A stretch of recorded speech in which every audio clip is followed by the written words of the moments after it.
हूं अवंतिका श्रीवास्तव। आप सभी दर्शकों का अन्नदाता कार्यक्रम में स्वागत करती हूं।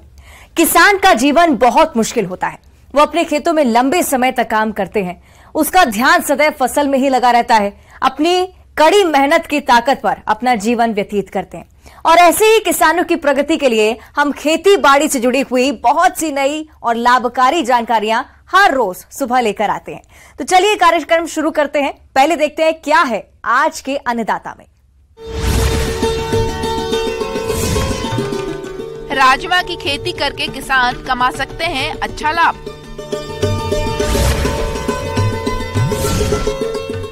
एक्वेरियम में मछली पालन को बना सकते हैं रोजगार का जरिया।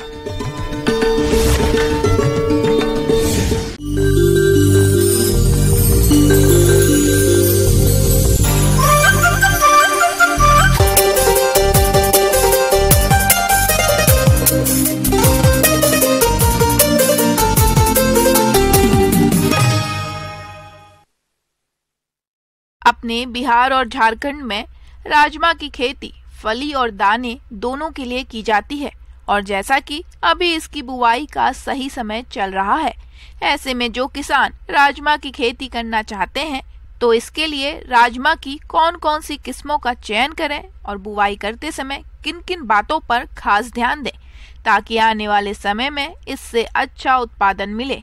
आइए इन सभी बातों की जानकारी लेते हैं जिला रांची की डॉक्टर मीनू कुमारी से।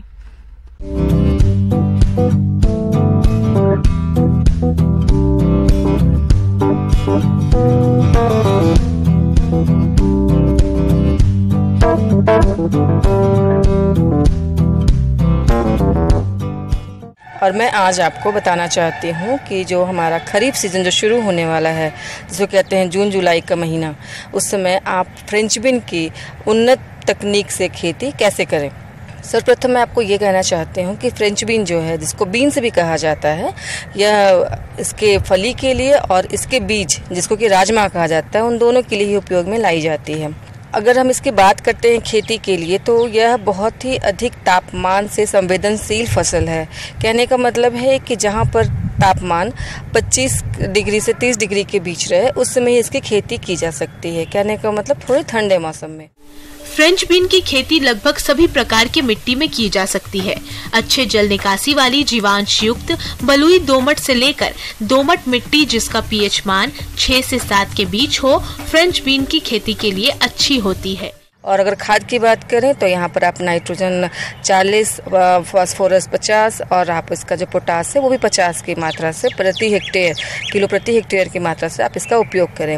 नाइट्रोजन जो होता है हमेशा ही स्प्लिट डोज या कहा जाए इसको 2 भाग में या 3 भाग में बांट कर डालना चाहिए। आधी भाग को आप खेत की तैयारी के समय डालें और आधी भाग को आप फूल एवं फली लगने के समय पर प्रयोग करें। एक बहुत ही महत्वपूर्ण बात है वो ये कि इसकी जो जड़ें होती हैं वो छिछली होती हैं। कहने का मतलब बहुत ही हल्की होती हैं, तो इसलिए अगर पानी का जमाव होता है खेत में तो यह आपकी फसल को नुकसान कर सकती है। तो पानी का जमाव ना हो इस बात का ज़रूर आप ध्यान रखें और पानी की कमी भी ना हो। फली लगने के समय या जो इसका फूल बनता है उस समय पानी का जमाव भी नहीं होना चाहिए और पानी की समस्या भी नहीं होनी चाहिए। तो सबसे पहले हम लोग इसके बारे में बताना चाहेंगे कि आप उन्नत किस्मों का प्रयोग करें। वो उन्नत किस्में चाहे किसी प्राइवेट की हो या किसी पब्लिक संस्थान की हो, किंतु आप उन्नत किस्मों का चयन करें। और चयन करने के समय खरीफ में मुख्यतः जो होती है वो पोल किस्में को यूज़ किया जाता है। पोल किस्में कहने का मतलब है जिन किस्मों को चढ़ने के लिए लताओं की ज़रूरत पड़ती है, सपोर्ट की ज़रूरत पड़ती है।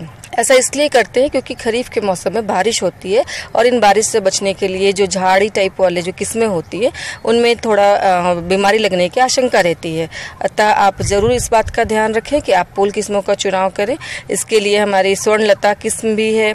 और आप इसके अलावा अगर झाड़ी किस्मों का चुनाव करते हैं, अगर किसी जगह पर आपकी ज़मीन जहाँ पर पानी नहीं जमता है तो वहाँ पर आप स्वर्णप्रिया है और अर्का कोमल है, इस तरह की किस्मों का भी चुनाव कर सकते हैं हम। इसके बाद मैं बात करती हूँ बीज उपचार की। बहुत ही ज़रूरी है कि आप इन जो भी किस्म आप चुनाव कर रहे हैं उसका बीज उपचार करें। फ्रेंच लाइन के बीज को खेत में लगाने से पहले उन्हें कार्बेंडाजिम या थीरम दवा से उपचारित कर लें। इसके बाद बीजों को बनाई गई क्यारियों में बोएं। इसके बीज से बीज की दूरी 20 सेंटीमीटर और कतार की दूरी लगभग 30 सेंटीमीटर रखते हुए बोनी करें। रोपाई के 10 से 15 दिन बाद फसल को कीटों से बचाने के लिए नीम आधारित कीटनाशक दवा का छिड़काव करना सही रहता है। इसके बाद हम लोग इसके खेत की तैयारी की बात करें तो आप इसकी जो बुआई होती है तो मुख्यतः डायरेक्ट इसके बीज से होती है और आप जो रीज फर्रो सिस्टम होता है उसमें इसकी किस्मों को लगाएंगे। और इसके लिए जो लता वाली किस्में होती हैं उसमें 90 से 100 सेंटीमीटर जो आपके 2 रो के बीच की दूरी होती है और 7.5 से 10 सेंटीमीटर पौधे से पौधे के बीच की दूरी रखी जाती है। और आप ये ज़रूर ध्यान रखें कि अगर आप लता वाली किस्मों का चुनाव कर रहे हैं तो उसके सपोर्ट की व्यवस्था भी आपके पास हो। अगर आप चाहें तो इसे मक्का या भिंडी के साथ भी लगा सकते हैं, जिससे कि आपको भिंडी और मक्का के अलावा जो आपकी जो चढ़ाने वाली जो समस्या है इसकी किस्मों की, पोल वाली किस्मों की, वो आपकी समस्या का निदान हो जाता है।